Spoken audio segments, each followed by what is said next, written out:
এটা অত্যন্ত গুৰুত্বপূৰ্ণ খবৰ দিব বিচাৰিছো চাহ বাগিচাৰ শ্ৰমিকৰ বাবে আহিছে ভাল খবৰ চাহ শ্ৰমিকক এবাৰ নগদ ধন প্ৰদান কৰাৰ সিদ্ধান্ত গ্ৰহণ কৰিছে অসম চৰকাৰে কেৱল নগদ ধনেই নহয় চাহ বাগিচাৰ শ্ৰমিকৰ বাবে কেইবাটাও বৃহৎ ঘোষণা কৰিছে মুখ্যমন্ত্ৰী হিমন্ত বিশ্ব শৰ্মাই বিধানসভাত চাহ শ্ৰমিকক লৈ মুখ্যমন্ত্ৰীৰ জৰুৰী মন্তব্য ডাঙৰ ঘোষণা সবিশেষে টকছৰ দৰ্শকৰ বাবে লৈ আহিছে আমি জানাইছো গুৰুত্বপূৰ্ণ খবৰ চাহ বাগিচাৰ শ্ৰমিকক নগদ ধন দিব চৰকাৰে 8 লাখ চাহ বাগিচাৰ শ্ৰমিকক প্ৰদান কৰা হ'ব নগদ ধন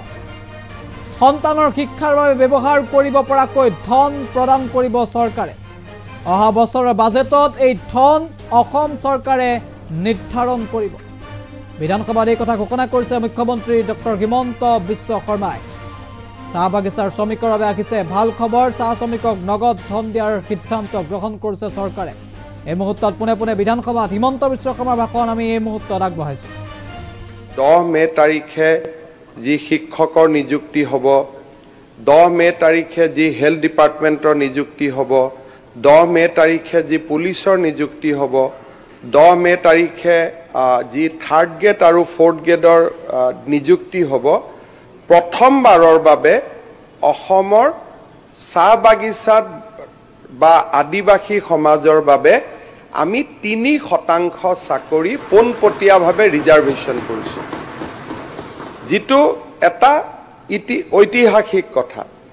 অৰ্থাৎ আজি যে 50,000 যদি চাকৰি হয় 3% চাকৰি ডাইৰেক্টলি মেৰিটত যি পাবটো পাবই মেৰিটত পোৱাৰ উপৰিও OBC হিচাপে যি পাবই এইখিনিৰ উপৰিও 3% চাকৰি ডাইৰেক্টলি আমাৰ আদিবাসী আৰু চাহ জনজাতি সম্প্ৰদায়ৰ লোকৰ বাবে আমি সংৰক্ষণ কৰিছো এম্পাৱাৰমেণ্টৰ ক্ষেত্ৰত ই এটা ঐতিহাসিক ঘটনা যেটো আমি আগতে কেতিয়াও চিন্তা কৰিব পৰা নাছিল 10 মে তাৰিখে যি শিক্ষকৰ নিযুক্তি হ'ব 10 মে তাৰিখে যি হেলথ ডিপাৰ্টমেণ্টৰ নিযুক্তি হ'ব 10 মে তাৰিখে যি পুলিচৰ নিযুক্তি হ'ব 10 মে তাৰিখে যি থাৰ্ড গ্ৰেড আৰু ফৰ্থ গ্ৰেডৰ নিযুক্তি হ'ব প্ৰথমবাৰৰ বাবে অসমৰ চাহ বাগিচাত বা আদিবাসী সমাজৰ বাবে আমি 3% চাকৰি পোনপটীয়াভাৱে ৰিজাৰ্ভেশ্যন কৰিছো যেটো এটা ঐতিহাসিক কথা অৰ্থাৎ আজি যে 50,000 যদি চাকৰি হয় 3% চাকৰি ডাইৰেক্টলি মেৰিটত যি পাবটো পাবই মেৰিটত পোৱাৰ উপৰিও OBC হিচাপে যি পাবই এইখিনিৰ উপৰিও 3% চাকৰি ডাইৰেক্টলি আমাৰ আদিবাসী আৰু চাহ জনজাতি সম্প্ৰদায়ৰ লোকৰ বাবে আমি সংৰক্ষণ কৰিছো এম্পাৱাৰমেণ্টৰ ক্ষেত্ৰত ই এটা ঐতিহাসিক ঘটনা যেটো আমি আগতে কেতিয়াও চিন্তা কৰিব পৰা নাছিল 10 মে তাৰিখে যি শিক্ষকৰ নিযুক্তি হ'ব 10 মে তাৰিখে যি হেলথ ডিপাৰ্টমেণ্টৰ নিযুক্তি হ'ব 10 মে তাৰিখে যি পুলিচৰ নিযুক্তি হ'ব 10 মে তাৰিখে যি থাৰ্ড গ্ৰেড আৰু ফৰ্থ গ্ৰেডৰ নিযুক্তি হ'ব প্ৰথমবাৰৰ বাবে অসমৰ চাহ বাগিচাত বা আদিবাসী সমাজৰ বাবে আমি 3% চাকৰি পোনপটীয়াভাৱে ৰিজাৰ্ভেশ্যন কৰিছো যেটো এটা ঐতিহাসিক কথা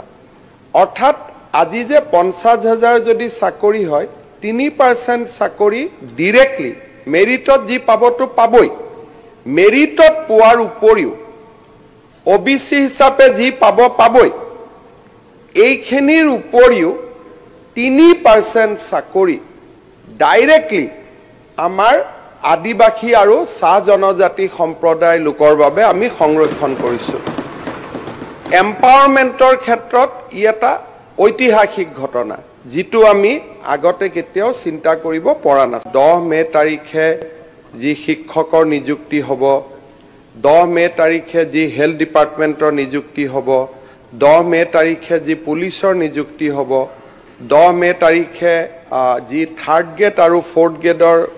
নিযুক্তি হ'ব প্ৰথমবাৰৰ বাবে অসমৰ চাহ বাগিচাত বা আদিবাসী সমাজৰ বাবে আমি 3% চাকৰি পোনপটীয়াভাৱে ৰিজাৰ্ভেশ্যন কৰিছোঁ, যিটো এটা ঐতিহাসিক কথা। অৰ্থাৎ আজি যে 50,000 যদি চাকৰি হয়, 3% চাকৰি ডিৰেক্টলি মেৰিটত যি পাবতো পাবই,